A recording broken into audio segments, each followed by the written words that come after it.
What's going on, everybody? It's your boy Shooky from Shook Earth Media, and today we are talking about 5 behind-the-scenes facts that we got from the cutting room floor section of Walking Dead Deluxe. As you guys probably already know, Walking Dead Deluxe is the reprinted version of the original Walking Dead comic, except this time it's in color, whereas the original was black and white. And now that it's colorized, I've previously said this is the superior version. It's a version I've liked a lot. And at the end of each issue, Robert Kirkman, the writer, goes into some behind-the-scenes facts about the making of the series. So it's been very interesting. I have a video previously of me criticizing some of the statements made by Robert Kirkman in these behind-the-scenes pages, but I am a fan of these behind-the-scenes pages in general because I am a fan of The Walking Dead and Robert Kirkman, and it's been very interesting. So I wanted to go through 5 facts to show that these were some cool behind-the-scenes things. So number 1, Rick originally was supposed to die in issue 6. I mentioned this in my previous video, but I want to go into the fact that issue 6 is when Carl shoots Shane right before he's about to shoot Rick. Shane kind of snaps, starts going crazy, and is aiming a shotgun at Rick, and Carl happens to be there, and he shoots Shane dead. It's a very pivotal moment in the series, and it's very memorable. But in the behind the scenes, Robert Kirkman discussed how he had no idea how long the series was going to last. Most comics don't last past 12 issues. It's actually very rare. So the fact that Robert Kirkman was able to get 193 issues out of it is a rarity. It doesn't happen very often. So it's really a rarity, as I said. And he was planning to end the series much earlier because he assumed that's what was going to happen. So he had no idea how much longer it was going to go for. So originally, one of his ideas was to kill off Rick in issue 6 and to have the subsequent issues revolve around Carl keeping this terrible secret and having to deal with Shane taking Rick's place as the de facto leader of the group.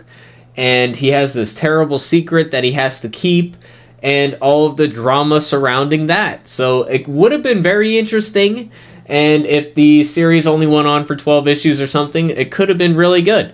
But the truth of the matter is, guys, we love ourselves some Rick Grimes, so it wouldn't have been the same, you know? We wouldn't have had Andrew Lincoln in the show. It wouldn't have been anywhere near as what it could have been. So, a cool concept, but I'm very glad it didn't happen. Now, next topic we're going to talk about is number 2, which is Apocalyptic Divorce. Now, if you read through issues 1 through 24, you will notice that there's a lot of tension between Rick and his wife Lori. There are a lot of arguments, there's a lot of disagreements, and they come to blows at a certain point. And if you read the behind the scenes of the comic, Robert Kirkman talks about how he originally wanted that to go even further than it did. There is an issue number 17, which we'll talk about later on this list, but issue 17 where Rick is beating the crap out of the serial killer guy in the prison, and he goes a little too far. He breaks his hand very much. It's a lot of fractures going on, dude. So he's pummeling this dude, pummeling, and then Lori comes in and tries to stop him. Now in the comic, in the actual finished product, Rick says something like, shut the F up, Lori, shut the fuck up. And it's a very harsh moment. But originally, in the original plot line he had laid out in the cutting room floor section, you see that Rick was originally supposed to turn around and hit her. Now, that would have completely altered his character. It would have altered his character from a heroic figure that just went a little overboard, this one particular instance, into someone who's more of a villain. I mean, it would kind of be hard to root for somebody who would punch his pregnant wife. I mean, it's kind of hard to justify that and that is why he didn't end up going with it. But I found it interesting. And then the subsequent issue, the ending was supposed to be Lori saying that she wants a divorce. And it was supposed to be this big plot line, like, what does that mean in the apocalypse? What does an apocalyptic divorce look like? There's no courts, no lawyers. How do you deal with the fact that they have a child together? How do you deal with living in a society together, side by side, while maintaining a divorce? How does that work in an apocalypse? So that was the idea originally that he ended up not going through with. I just thought it was an interesting concept, and interesting to see how the conflict he was trying to force just would not work in the writing, and he just had to eventually get rid of it. So that's the thing with writing, is you can plan so meticulously. You can say, we're going to do this story beat on this page and this story beat on this page, and then you just get to writing it, and the spontaneity takes over, and you have to let the story form itself. You have to go with the flow, and it's all like I describe writing as it's a mixture between planning and channeling. It's like trying to seek out something in the ether and bring it into reality, but you want it to have a life of its own, and to a certain degree, you can't fully control it. You have to let it form itself and become its own thing. You try to force characters into particular story arcs, and sometimes it just does not flow how you originally thought it would in the planning stages. So that's an example of how things can change over time, and that you need to ultimately go with your gut and change your plans when it's necessary. So that's just an example of how things can change. So moving on to number 3, this is one of the more recent ones. So at the end of issue 24, we get a scene where Rick and Glenn are outside of the prison. They got out through the gate, and they are trying to get gas from parked cars in the parking lot so that they can power up this generator. And while they're out there, they notice in the sky a helicopter. And this is something that really surprises them. And this is what is the impetus for the Governor storyline, the Woodbury storyline, where the helicopter in the sky, which I think crashes, if I remember right, and then they intersect, like the Woodbury crew and our prison crew intersect at that moment, and this is when they step into this larger world. So that is an idea that was given to Robert Kirkman by Damon Lindelof, the one of the co-creators of Lost, which is an excellent TV show that I really like.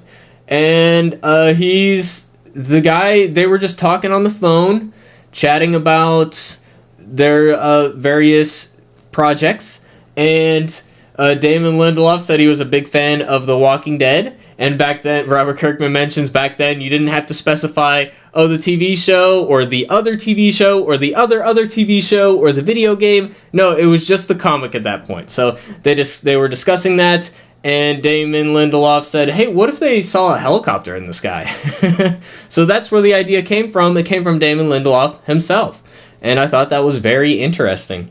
So next on the list is one of the original ideas for issue 25 that we just discussed. I said it was 24. It's actually 25.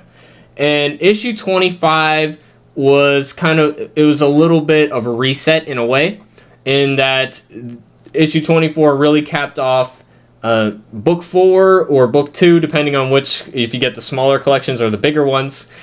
So it was the end of one book and the beginning of another, and these issues typically flow into the others. Like you typically at the end of a Walking Dead issue, the next issue picks up right before that. It's like a clip, or right after that rather. So it's a cliffhanger that just it continuously flows. So if you read it in graphic novel form, you don't even notice where the issues end. It's very difficult to tell without just counting pages. So, and even then, sometimes it's more than 22 later, I think. So, it can be hard to tell where one issue ends and where another begins. But issue 25 was not one of those points. There's a bit of a time jump, and it doesn't pick up right where it leaves off with Rick's epic speech. It picks up a little bit after that. Robert Kirkman was considering completely leaving the original cast behind and starting a new storyline with a whole new cast.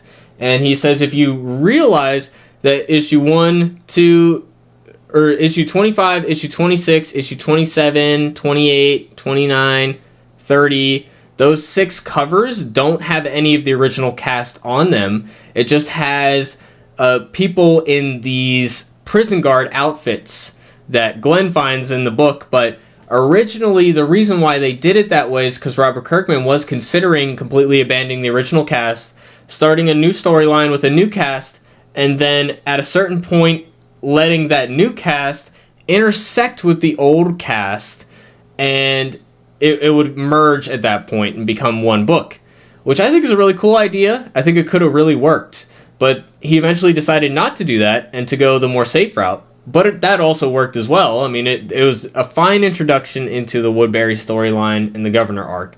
So I don't have an issue with how it turned out. I just thought that was an interesting characteristic. And the reason why the covers were made that way is because, for those who don't know, months ahead of time, you have to have the covers ready so that they can show up on the catalogs that go out to various comic stores.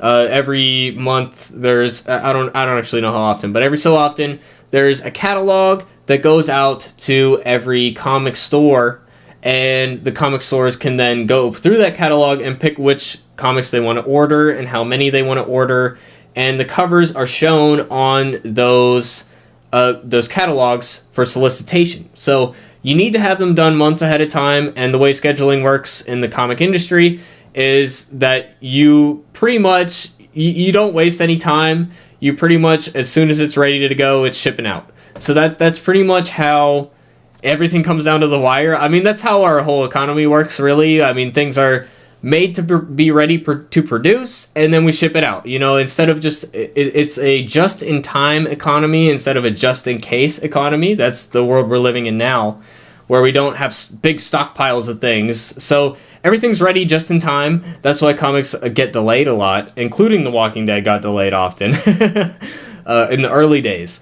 But so that's why the covers had to be done first, and why he just in case he wanted to go with that storyline of a whole new cast, he did not have any of the original cast in those 6-issue covers. So just a fun little side story for you guys in case you didn't know. So next on the list, last on the list, number 5, is that Robert Kirkman has every single page of original artwork, the actual pages that were drawn by hand by Charlie Adler, the artist, for issue 17. And now the reason why he picked that particular issue is originally his plan was to buy all of the artwork. He says that it's one of his biggest vices, other than cheeseburgers. His words. That's not me making a joke. He made the joke. Okay, but one of his vices, he says, is owning original artwork. And now he says that he was very much in debt during the production of The Walking Dead, and he says he was very close to a debtor's prison. That he was very close to not being able to pay back his debts, and he was in a decent amount of trouble with that. So he had to not order the original art. Originally, he wanted to order every page of original art, but that would be an additional expense because comic artists, they like to charge a little more if you want to have the physical art, because, you know, the physical thing does have some value. And these pages, of course, would be worth millions of dollars at a certain point. Of course, he wouldn't know that then. But now, with how big the series is now, these pages probably go for, you know, thousands, millions of dollars even. So he wanted to order them all originally, but it didn't work out like that. He wasn't able to afford it. But he did already pay him for one issue. So Charlie just let him pick which issue he wanted. And he picked issue 17, which is the issue I mentioned earlier, with Rick pummeling the hell out of that serial killer guy. And he owns every page of that comic because he loved the artwork there and thought it was a very pivotal moment. He mentions in the book, like, looking back on it now with how long the series has went on, maybe it's not one of the more memorable moments because so many other things have happened since then. And it's one of those events, it's huge at the time, but, you know, when you're looking at it like 10 years later, it might be one that just slips your memory. You know, you remember the serial killer guy. Do you remember Rick pummeling the hell out of him? Maybe you don't. I don't know. I did. But it's still, like, if I made a top 10 list of craziest Walking Dead comic moments, I don't think it would be on the list. So, yeah, that's why he has all of the issues of, all the pages, original pages of issue 17. So those are 5 stories from the cutting room floor, behind the scenes Walking Dead stuff that I thought were interesting. If you guys want to see more facts about that, we'll see how this video performs. And we can discuss more behind the scenes Walking Dead stuff because I love this type of stuff. I love learning about the behind the scenes of some of my favorite series, comics, movies, and all that. And I think we'll do some behind the scenes stuff of movies and TV shows in the future because it's one of my interests. And it's something that as a creative person, I'm very interested in seeing the process of. So yeah, let me know if you guys want to see more of that. Definitely smash like and subscribe if you want to see more videos like this, and we'll see how it performs. Maybe I'll do more. Leave a comment down below of any thoughts you may have. Would love to see them and reply to them, and I hope to see you guys on the next video. Peace out, everybody.